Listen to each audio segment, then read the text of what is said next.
Music in the stream of life. Now, that's a subject that fascinates me. The way people carry music around in their heads, what it means to them, what sort of life experiences they associate with it, and whether they have to have the music in their ears with headphones or whether they can imagine it, remember it, play it, reinterpret it as they're walking around. It's an interesting subject. And the reason I am approaching this subject is because of Gorecki's Third Symphony, which was written in the 1970s, commemorating a poor Polish girl who was locked up in a cell, who wrote a prayer to the Virgin Mary, and was commemorated by Gorecki in these wonderful undulating lines and a very seductive vocal line. A famous recording came out with Dawn Upshaw and the London Sinfonietta, conducted by David Zinman, beautifully achieved and recorded, and it was that recording that really brought the symphony to the public's attention on Classic FM the first week of the station in September 1992.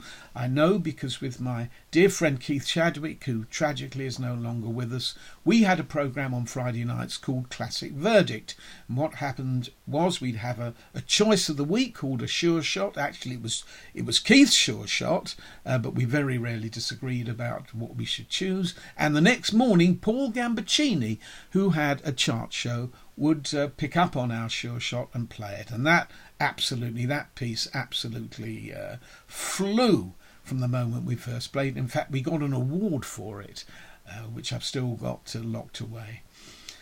So what is it about this sort of music? Well, I can remember a few years later in 1997, I used to write for the Independent newspaper, and I can remember going to the second Proms in the Park concert and reporting on it. Now, 1997, as I'm sure you'll remember, was the year that Princess Diana died. And I can remember sitting there in the park listening to music, seeing that sea of cellophane and flowers outside of Kensington Palace. It was the most moving sight.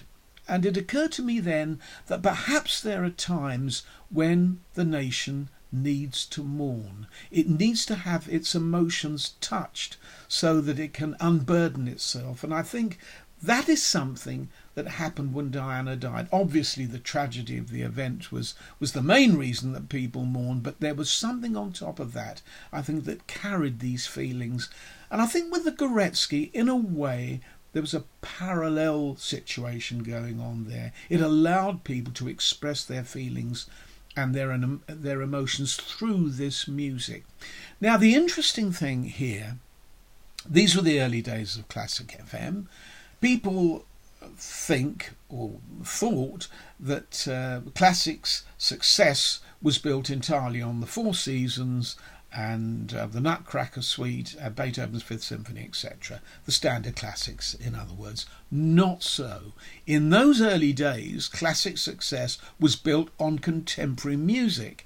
Now, obviously, the other music was played and was very popular, but the real hits were the Gorecki Third Symphony, then Jesus Blood, Never Failed Me Yet by Gavin Bryars, which was an old guy from the street singing this rather lovely little hymn over and over and over and over and over. It was on a loop with a string quartet underneath it, and after about an hour, Tom Waits coming in at the end of it. Very, very moving. That flew. I was forever having journalists phoning me up asking me about homelessness and music. Not that I knew anything about it, but it was nice that it had had that effect.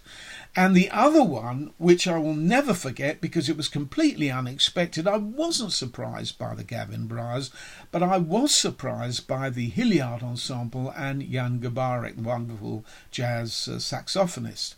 I got this CD, I knew nothing about him, I didn't know much about the Hilliards in those days, to be fair.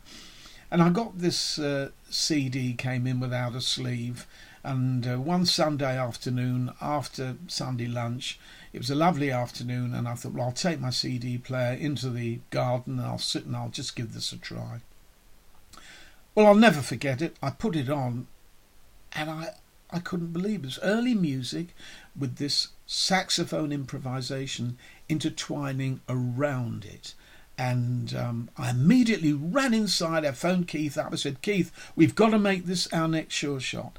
It's absolutely fabulous. Get ECM, which was the label, to send you a copy. I think they probably had already sent him one. And we did make it a Sure Shot. And again, it was a great success. And I kept on trying with modern music. Very few pieces achieved that level of success. But it was encouraging that music was suddenly part of the national consciousness. Modern music was, and that was exciting to know, and it made people a lot more adventurous. It obviously meant that the great Beethoven, Mozart, Brahms and Tchaikovsky's symphonies became more popular as well, but it meant that people could become adventurous. Of course, minimalism was very popular. Steve Reich, John Adams, Philip Glass and so on. But I was delighted to be involved in those early days. Of course, Classic still does a great job, as does Radio 3. But to start off by bringing this music to people who never thought it even existed was quite a privilege, and I'm very thankful for it. Thank you.